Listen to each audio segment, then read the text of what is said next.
Buildings are bigger than us and solider than us, and so we think of them as permanent, but they're not.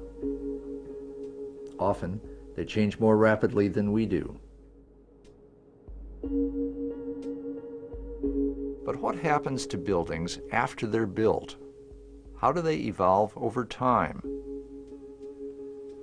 The evolution can be dramatic. San Francisco's famous Cliff House was rebuilt 7 times in 130 years.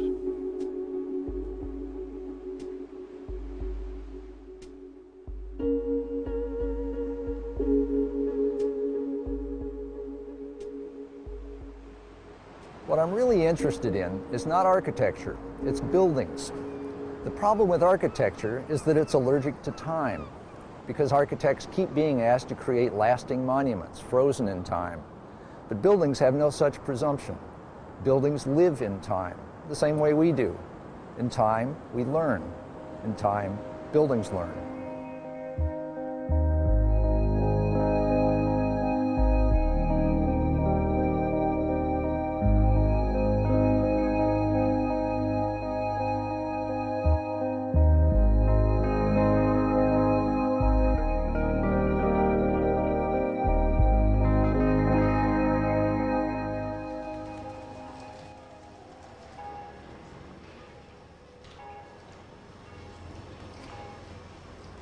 In Venice, there's a Gothic confection known as the Ca d'Oro. From the front, it is architecture, unchanged since 1434. But from the side, you see it is really a building, perpetually changing. The differing materials, the joins in the brickwork, and the subtle changes in style reveal layers and layers of historical change, and it's deceptive. This interior looks authentically Renaissance, but it is mostly the work of Baron Franchetti in the 19th century. The mosaic floor is a recent design using 400-year-old materials. That beautiful Venetian mask on the front illustrates perfectly the meaning of the word facade. Facade means face. It also means fake. It's where a building fakes permanence. This is how we need to look at buildings. Behind the shallow illusion is a complex, organic reality.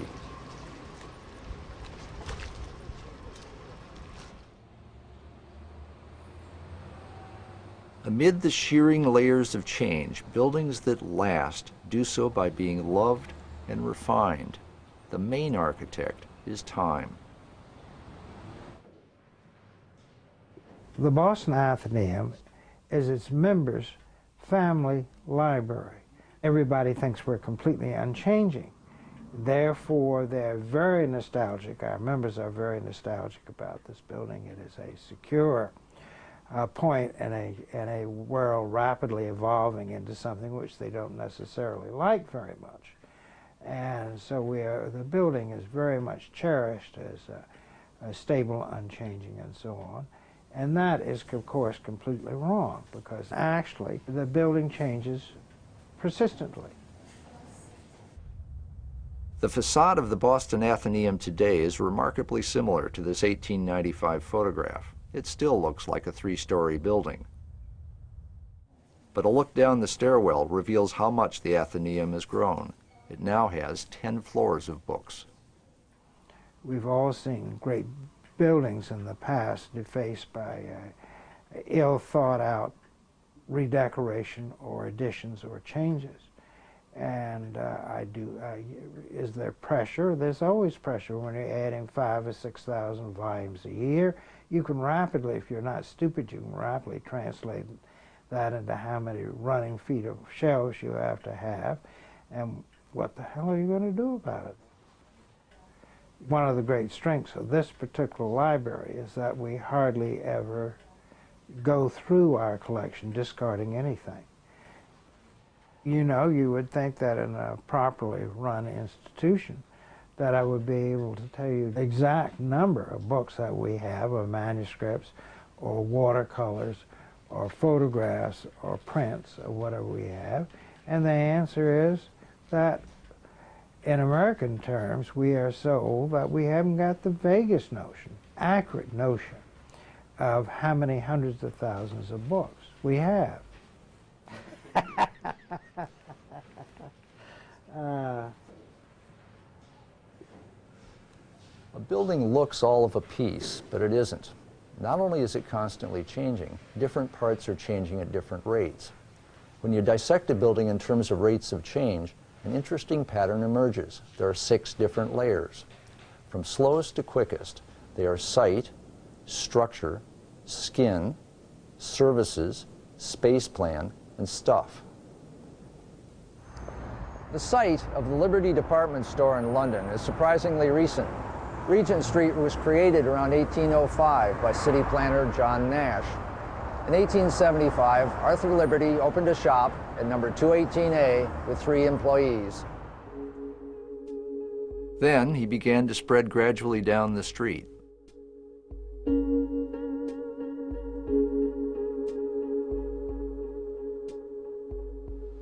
When Liberty expanded around the corner, he opted for this mock Tudor structure, using the timbers from 2 man-of-war ships built of 3,000 oaks from the New Forest.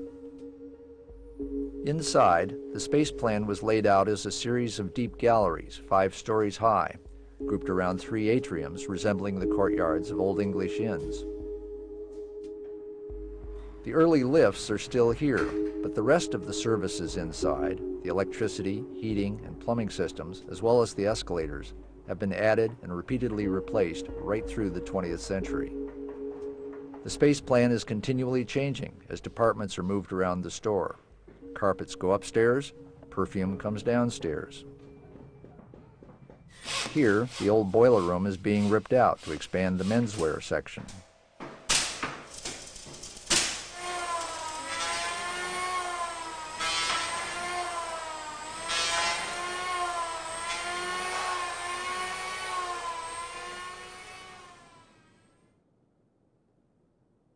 It's so easy to keep Liberty the way how it was and not to change anything. But, you know, within a few years, you will be a museum.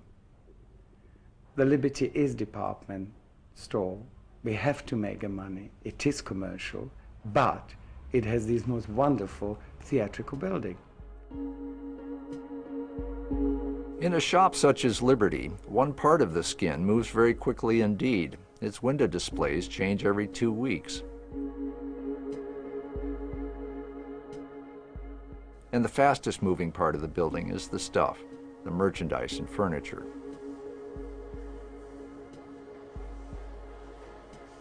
Site, structure, skin, services, space plan, stuff. Liberty is changing at 6 different speeds. Once you start peeling away the layers of a building, differences of pace are everything. The quick processes provide originality and challenge, while the slow provide continuity and restraint.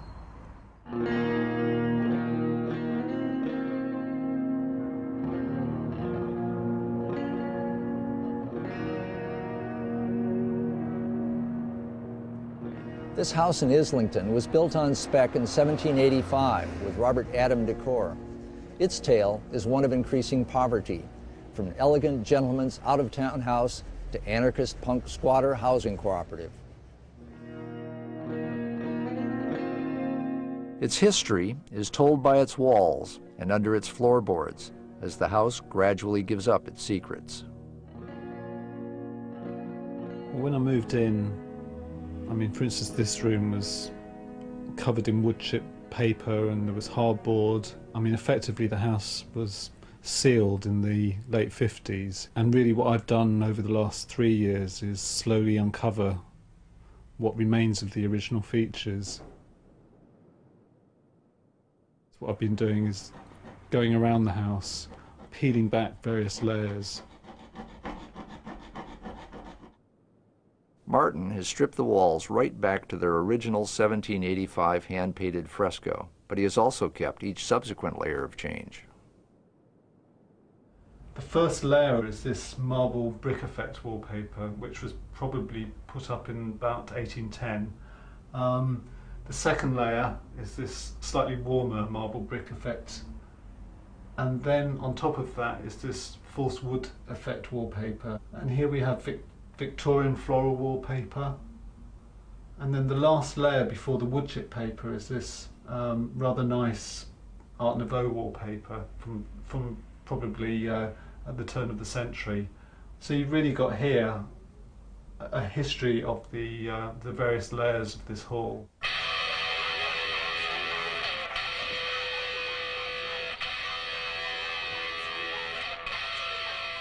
The walls of the house continue to evolve. The punk band Crass lived here in the 1970s, and Martin has made his own additions to the downstairs toilet, for example.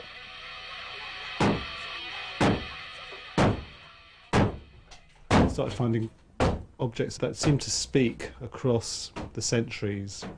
For instance, I opened the shutters in my living room, and in a wall cavity behind the shutters I found a pair of leggings that were covered in soot, but they still had wood shavings on them, which suggests they hadn't been moved since they'd been put there. And there was a piece of wood with writing on it which said, "George Shaw went to Jamaica, March 1785. And that was quite a special moment.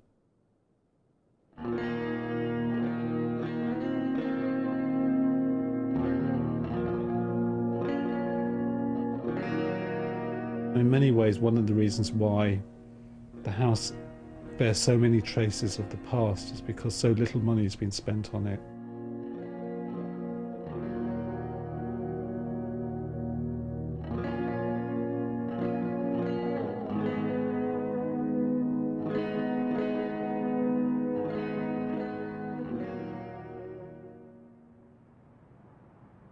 When owners hit hard times, strange things happen. Some of the old country houses are just too large to maintain. Look at the way a whole wing disappears off this manor house of Hayden Hall in Norfolk. Keep your eye on the right.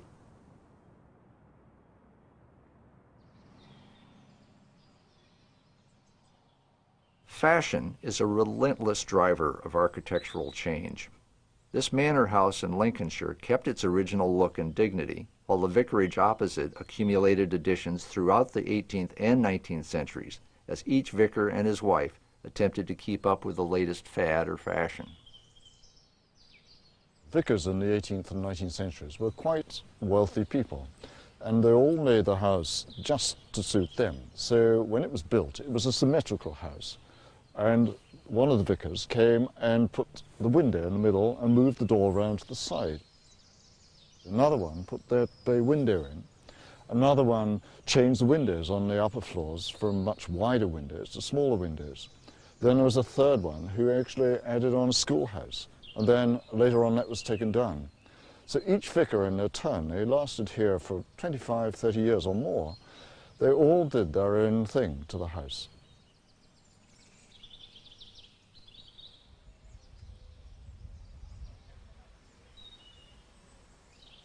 Well, the manor house, it was the main house in the village when it was first built, a very, very ancient house. And behind what you see now is the remnants of an old timber-framed hall house. This is the 17th century wing, which was added on the front. And it was immensely fashionable at that time. It's a very, very extrovert, pretentious brick house. It must have looked extraordinary when it was first built. But then, like a lot of pretentious houses, it went out of fashion quite quickly after the first people moved away, and it became just a rented farmhouse, and nothing happened to it for 300 years. When I found it about 20 years ago, a friend and I bought it and we uncovered it, and it was the most exciting thing out, to strip off the ivy, cut the trees down which were right up close to it. And there it was frozen in time, unchanged for 200 or 300 years. It's the most exciting thing I think I've ever seen. It's even got some of the original glass in the windows in places, and it's there inside, untouched as well.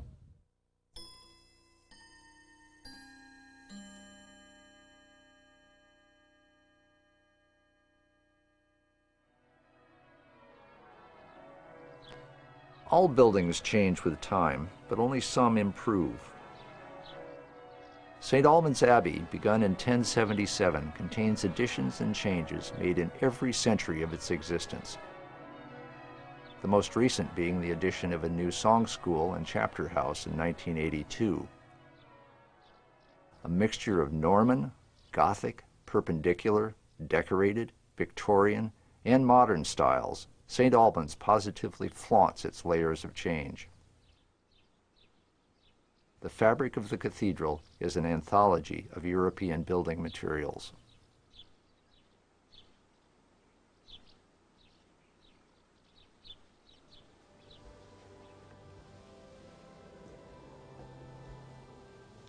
I think I have a fantasy that wouldn't it be wonderful if I opened the door one day and it was 1381, you know, or some amazing date, and just see, just for a split second, what it had really been like. But then, with studying what goes on here, looking at the walls hard, you can tell to a large extent.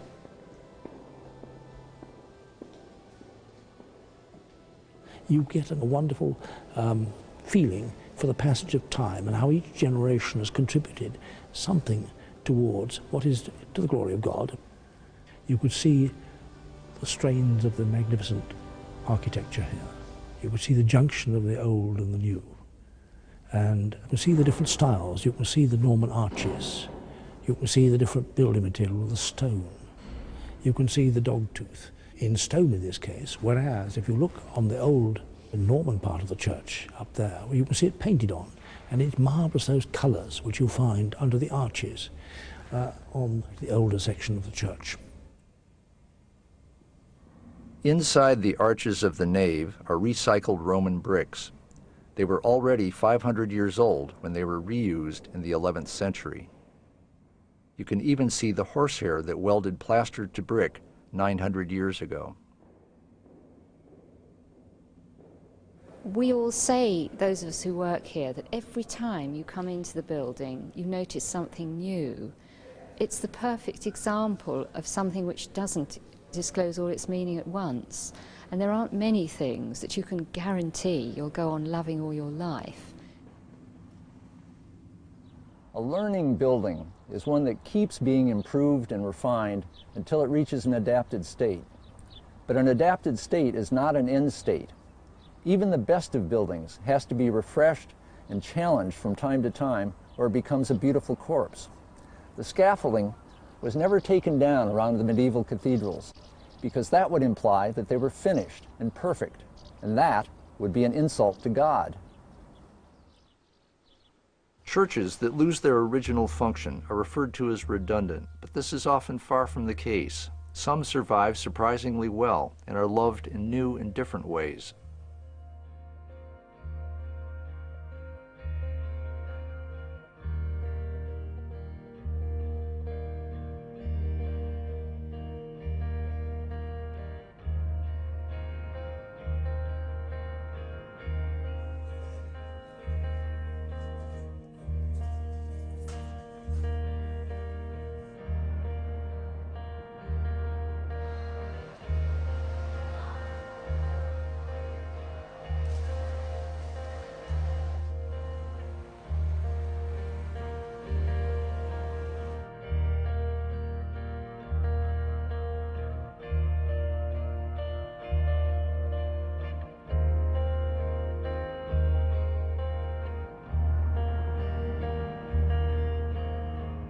The expansion of computing and telephony means that banks also are required to find new uses, whether it be a bar in London, a children's outfitter in Birmingham, a hotel in Edinburgh, or a funeral parlor in Liverpool.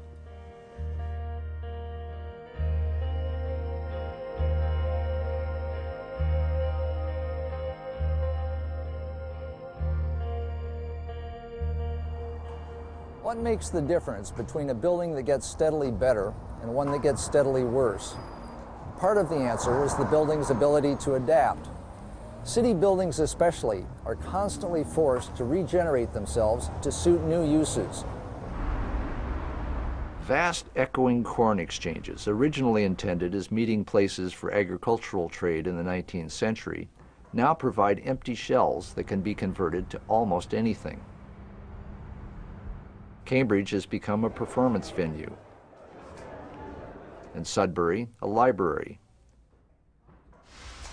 Leeds Corn Exchange was opened in 1829, but converted to a shopping center in 1990. Today, in this most august of buildings, you can shop by day and rave by night.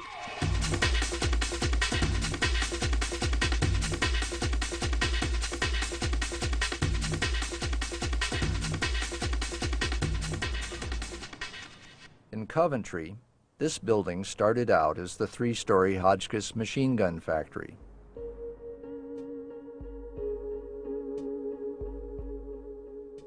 It then became the 9-story Morris car factory. Next, it was converted to a set of offices for the Department of Social Security. A fire destroyed the top 2 stories, but then Coventry University took it over. They restored it, added an atrium, and put a vibrant community of students in it.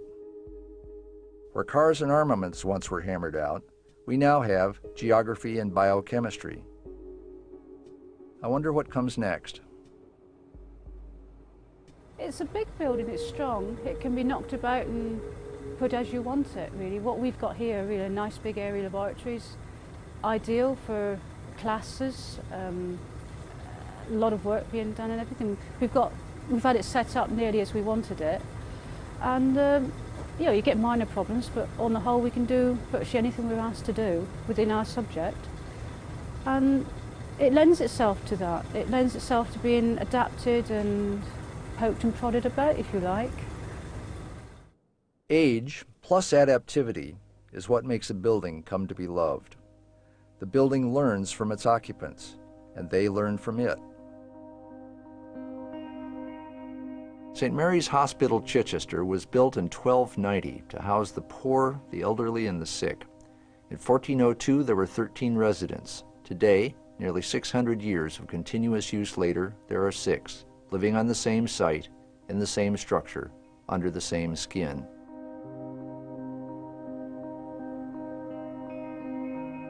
As I came into the chapel door, there was a most lovely feeling around. It's just what I'd call enfolded in love, as though somebody's arms came around me. As soon as I saw it, it sort of clicked with me. I've had a sort of recurring dream through the years, I suppose, of being in a very small part of a very large church-like building.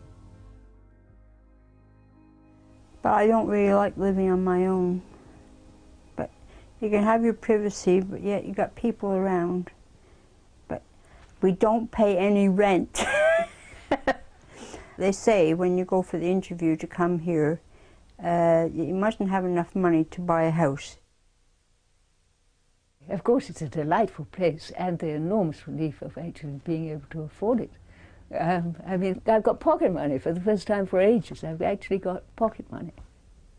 The services, the heating, plumbing, and electricity, are contemporary, but the space plan hasn't changed since the 15th century, and most of the structural oak timbers date from the 13th century.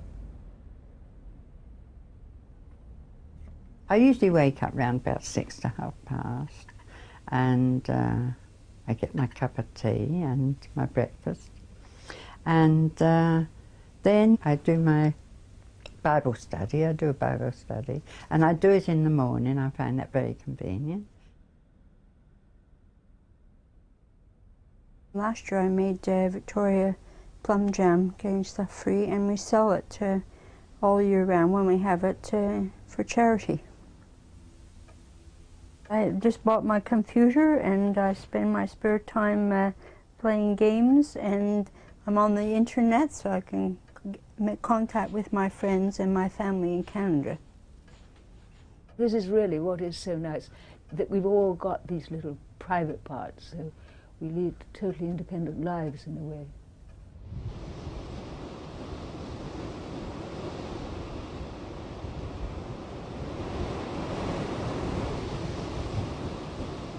The great survivors among buildings are only sometimes distinguished looking. What they have is an offhand mastery that seems haphazard and layers of soul. Some of the best manage almost without money, lavishing time and attention instead. The California poet Robinson Jeffers and his wife Una were impoverished all of their lives, though he built a world reputation with his defiantly unmodern poems and plays. With his own hands, he also built this distinctly unmodern home, which he called Tor House.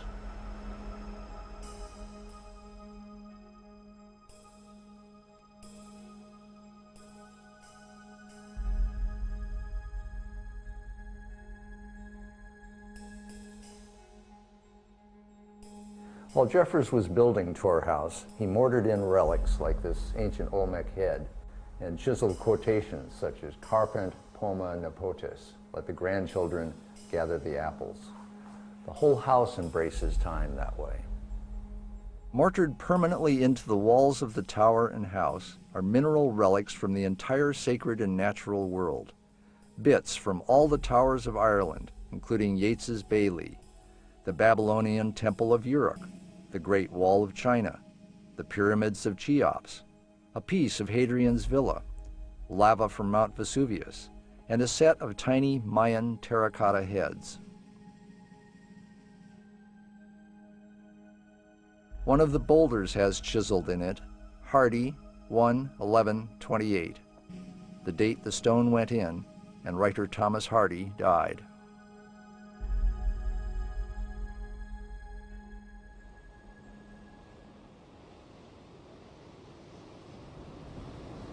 As a gift for his wife and kids, Jeffers spent 4 years building this stone tower. It's only 40 feet high, but it has 2 fireplaces, 2 stairways, one of them secret, and 5 stories, including a dungeon for the kids to play in.